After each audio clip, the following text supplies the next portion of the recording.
Let me ask you something. What if your biggest obstacle to success isn't your lack of money, nor your lack of time, nor even your lack of confidence?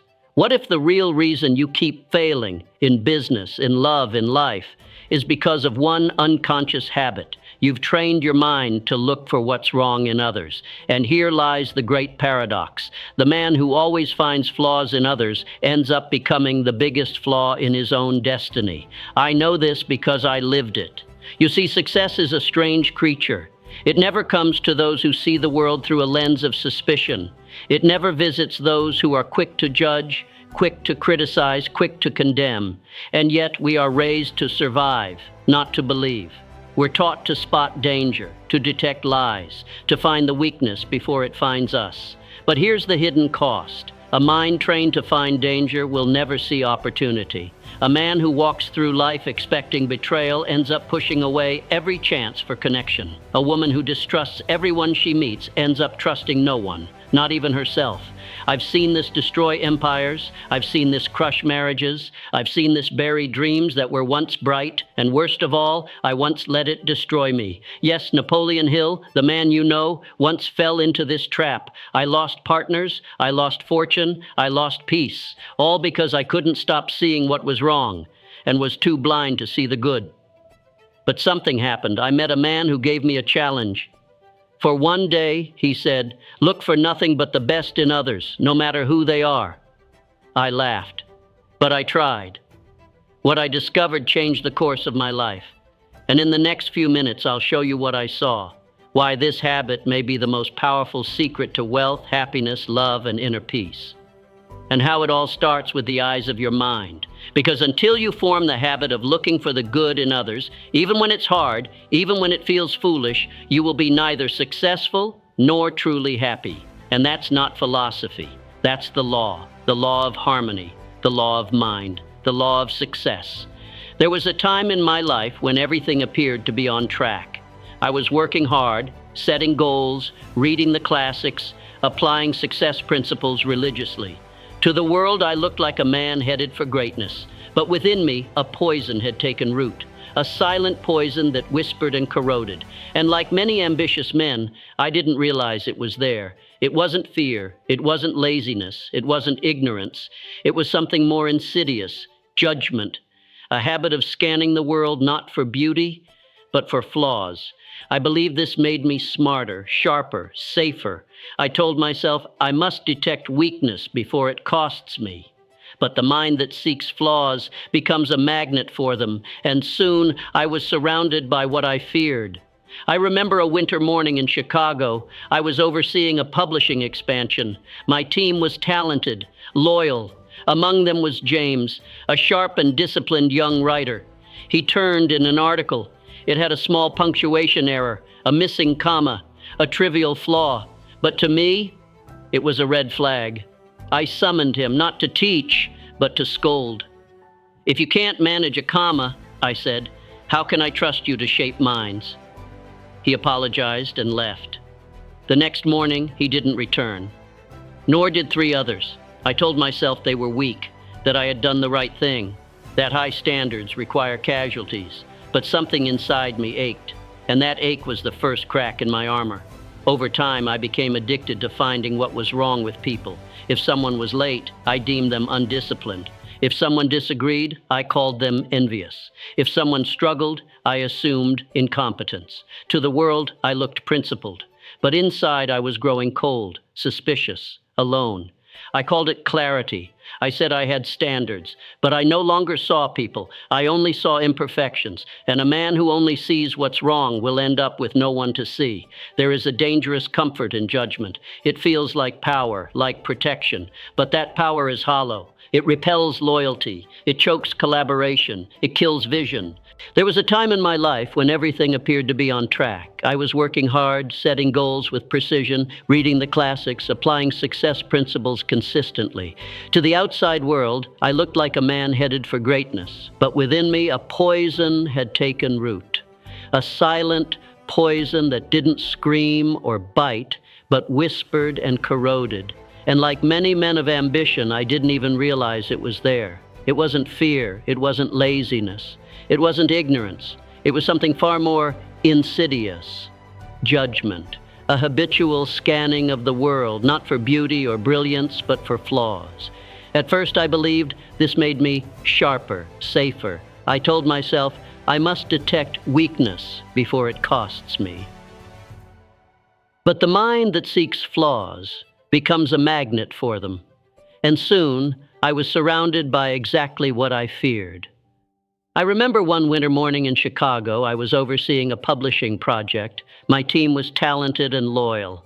Among them was a young writer named James, sharp and disciplined.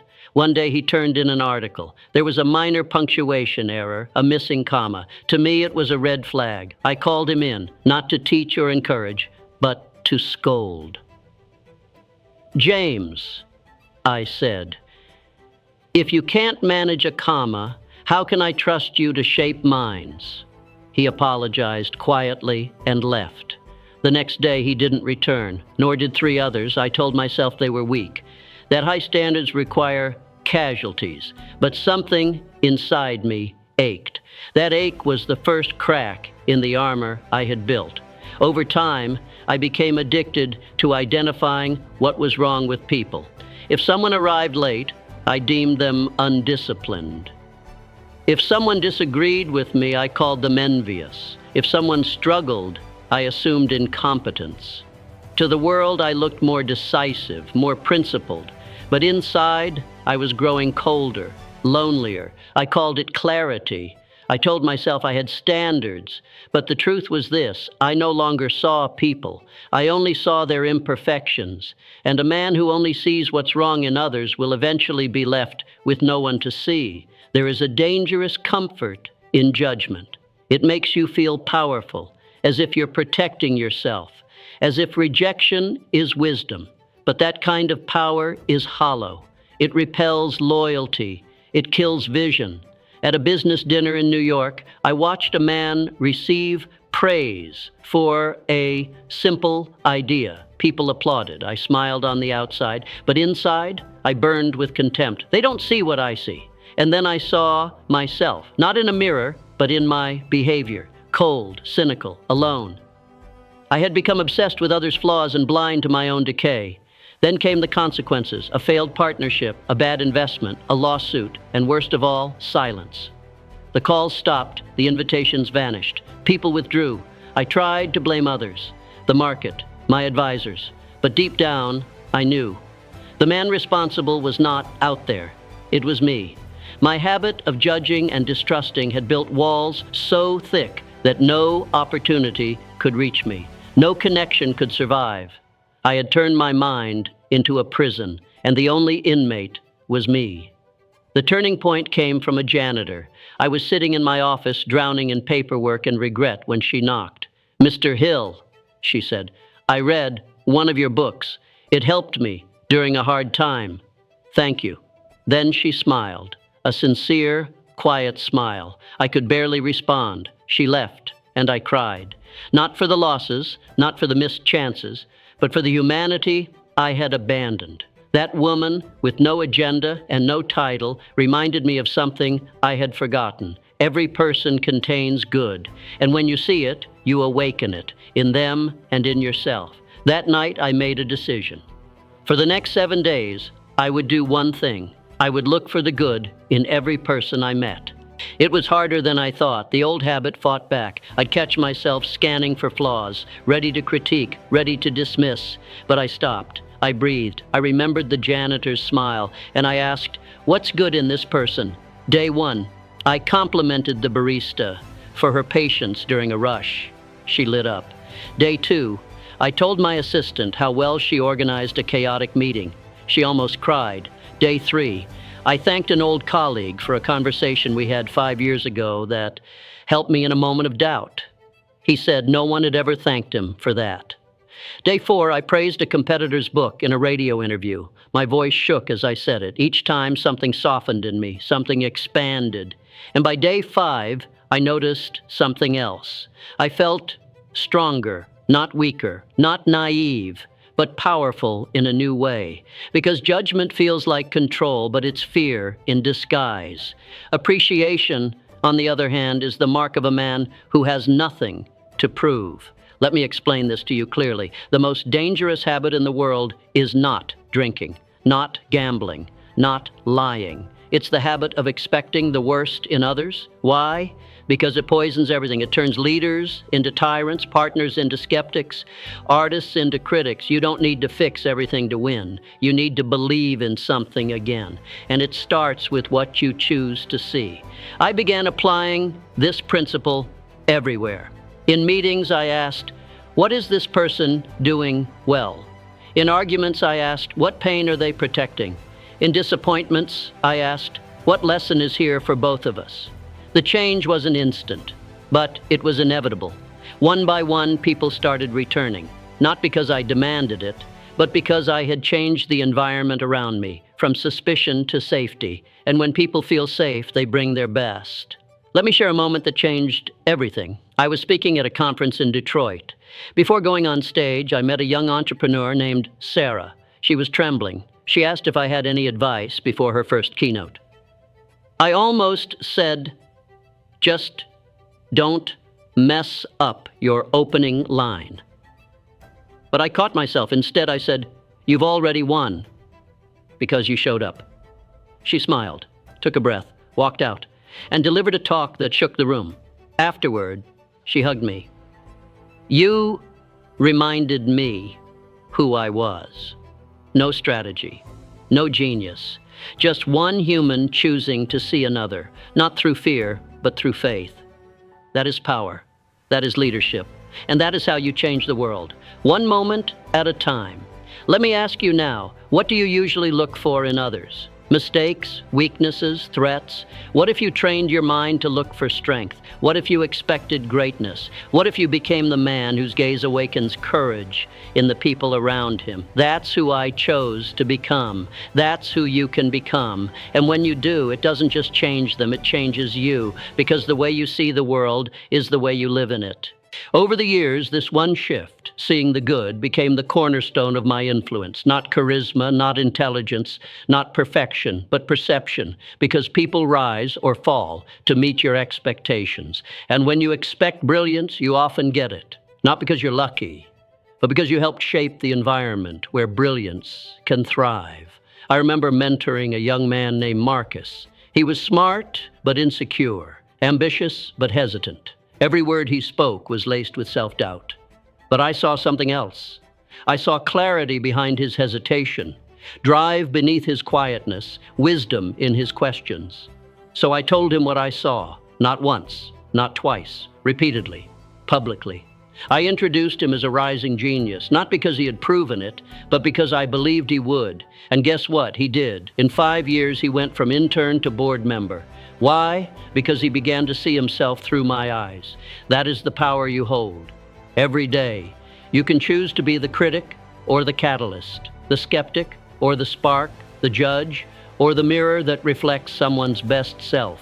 And you make that choice not once, but in every interaction. So here's what I challenge you to do. The next time you're tempted to roll your eyes, to criticize, to correct, pause and ask, what's the most generous interpretation of this moment? What might this person be trying to say beneath their clumsy words? What fear might they be hiding? What strength might be waiting for a little sunlight? Because when you ask better questions, you see better answers. And when you see better, you lead better. Let me be clear. This is not about ignoring evil or tolerating abuse or pretending everyone is perfect. It's about choosing your lens wisely, because your lens shapes your world. If you look for darkness, you will find it. If you look for gold, you'll find that too. And your life will become a reflection of what you seek. There was a time when I believed success was about control, controlling outcomes, controlling people, controlling my image. But real success, the kind that lasts, comes from release, from trust, from creating spaces where others can breathe, contribute, and shine. And that starts with how you see them. So if you've been stuck in business, in relationships, in self-worth, maybe the breakthrough isn't in doing more, but in seeing differently, seeing generously, seeing graciously. That's the habit I'm inviting you into. Not for a week, not for a trial run, but as a way of life. Because when you do, your life will feel different, lighter, freer, more magnetic. And the people around you, they will rise. They will grow. They will thank you, not just with words, but with loyalty, with results, and with stories they'll tell for years. You'll become unforgettable, not because you shouted, but because you saw. And in seeing, you changed the trajectory of someone's life. That's legacy, and it begins with a single, silent shift. Looking for the good, even when it's hidden, especially when it's hard, because what you seek, you strengthen, and what you strengthen shapes the world. There's something else I must tell you, something deeper, something most success books never mention. When you begin to habitually see the good in others, you begin to heal things inside yourself that you didn't even know were broken. You stop fighting invisible enemies. You stop rehearsing imaginary arguments. You stop bracing for rejection that never comes, because judgment is a shield. And most of us carry it for one reason. We're afraid of being seen ourselves. We think that by pointing out the flaws in others, we can hide our own.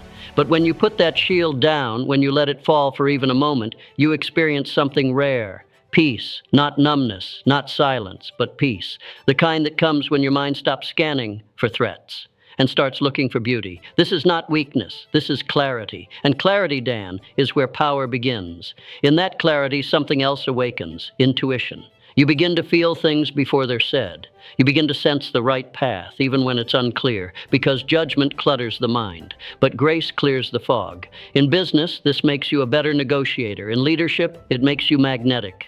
In life, it makes you rare, very rare, because most people are still asleep, still scanning for flaws, still looking for someone to blame, still hiding behind criticism because they're scared of being exposed, but not you. Not anymore. You've seen what's possible. You've tasted what happens when you see the best in others. Now imagine this. What if that became your signature, your way of being, your personal brand, not in marketing terms, but in energetic terms? Imagine walking into every room with this silent but undeniable message. I see what's good in you. Do you know what that would do? It would open every door that ego keeps shut. It would dissolve resistance before it hardens. It would attract allies before they even speak. This is not philosophy. This is leadership. And this is the kind of leadership the world is starving for. Not the loudest voice, not the biggest following, but the clearest mirror. The one that shows people not who they are, but who they could be. That's who I became. Not because I planned it, but because I practiced it. I want that for you, because once you taste the rewards of living this way, you'll never go back. You won't want to. And yes, it's hard at first. You will be tempted to judge, to correct, to call out. But every time you resist that urge, you strengthen a new muscle, the muscle of perception, the muscle of magnetic grace, the muscle of mastery. And one day, you'll look around at your team, your relationships, your legacy, and you'll realize you didn't just change how you lived. You changed how people felt in your presence. That, my friend, is power. That is legacy. And that is success redefined. Because in the end, it was never about just reaching your goals. It was about who you became in the process. You became someone who lifted others just by looking at them. Someone who inspired greatness just by expecting it. Someone who turned rooms into havens, conversations into awakenings. You became unforgettable, not because you had all the answers, but because you asked the right questions. You chose the higher lens, and you stayed with it day after day until it became your way. That's what this journey has always been about. Not judgment, not perfection, not dominance, but the quiet strength of grace in action. And now, Dan, the next chapter is yours to write. So what now? Now that you've seen the power of perception, now that you understand what's possible when you train your eyes to see the gold, where do you go from here? Let me offer this. You don't need to make this complicated. You don't need a spreadsheet or a new planner or a 90-day challenge. You just need one question, a question to ask yourself every time you walk into a room, every time you enter a meeting, every time you speak to your partner, your team, your audience, or even a stranger. What is the best I can see in this person right now? Not the most useful, not the most convenient, the best. Because when you ask that question consistently, sincerely, without judgment, you start to operate from a higher level of mind, a level where intuition sharpens, where influence expands, where leadership becomes effortless. That one question can build bridges where there were walls. It can create deals that were previously impossible. It can heal relationships that were on the edge of collapse, not because others changed, but because you changed what you were looking for. And remember this, you always find what you're looking for. If you seek flaws, you'll find them. If you seek strength, you'll find that too. The world reflects your dominant intention. So choose your lens carefully. And here's something powerful, Dan. Something I learned through years of mentoring others. This habit doesn't just transform how people see you, it transforms how you see yourself. Because when you practice grace toward others, you begin to extend it toward yourself. You stop beating yourself up over small mistakes. You stop living in the shadow of perfection. You stop holding your own potential hostage to unrealistic expectations. And that, more than anything, sets you free. Free to grow, free to lead, free to create. Because self-judgment is the root of stagnation. But self-compassion, that is the root of expansion. So if you take nothing else from this entire message, let it be this: see the good. Everywhere, in everyone, especially in yourself, not as a tactic, but as a truth, a law, a way of life. Because when you do, people will notice. They will feel different around you, even if they can't explain why. And that difference is the beginning of your legacy. It won't be your job title that people remember. It won't be your resume. It won't even be your accomplishments. It will be how they felt in your presence. And that, Dan, is the highest form of influence. The most permanent brand. The most priceless currency. It's what changes lives without needing credit. It's what multiplies success without needing to shout. And it's what builds movements that last far beyond your lifetime. So, as you move forward, remember, this is not the end. This is the beginning of a new lens, a new identity, a new way of seeing, being, and building. And it starts now. Start with one person today. See their potential. Speak to it. Affirm it. Then watch what happens, not just in them, but in you. Because when you lift someone else, you lift yourself. And when you make it a habit, you create something few ever experience, a life of magnetic grace, a life of invisible power, a life that attracts success not by force, but by alignment. And in that life, you don't have to prove your worth. You just express it through every look, every word, every act of belief. And that, my friend, is how greatness is made visible. Let me tell you one final story. It wasn't dramatic. There were no spotlights, no standing ovation, just a moment, quiet, simple. I was speaking to a group of young entrepreneurs. The room was full of ambition, hungry minds, sharp suits, eyes that burned with desire. And yet I sensed something else underneath the surface. Fear. Not the kind that screams, the kind that simmers, the fear of not being enough, the fear of being seen and dismissed, the fear of giving their best and being told it still wasn't good enough. So I paused my talk. I looked at them, not as a crowd, but as individuals. And I said this: some of you are waiting for the world to recognize your value before you fully show up. But the world does not give you that recognition. You give it to yourself first. Then the world catches up. There was silence, then tears, then transformation. Why? Because in that moment, they didn't just hear a message, they felt seen. And when people feel seen, they unlock something ancient and powerful. That's what this entire journey has been about. Not just techniques, not just philosophies, but transformation through perception. Because the eyes you choose to see with determine the reality you get to live in. So here's how we end. With a decision, not a feeling, not a hope, a choice. To become the kind of person who walks through this world with vision, with grace, with the courage to see greatness where others see none. That decision, it will cost you. It will cost your old identity, your addiction to being right, your need to judge, to win, to stand above. But what you gain is priceless. You gain access to hearts, to minds, to opportunities that can't be forced, only invited.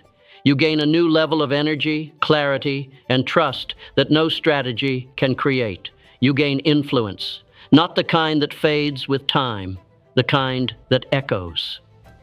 So take this final truth with you. Your perception is your power. Use it well, use it wisely, and use it to build something far greater than wealth. Build legacy, build light, build the kind of presence that when you walk into a room, people feel safer, stronger, and more alive. Not because of what you say, but because of how you see. Now go. Become the one who sees what others miss, the one who awakens what others ignore, the one who leads, not with noise, but with presence. And may the world you touch reflect the vision you chose, not someday, but starting now, right here. This is your moment. This is your mirror. And what you choose to see next will shape everything.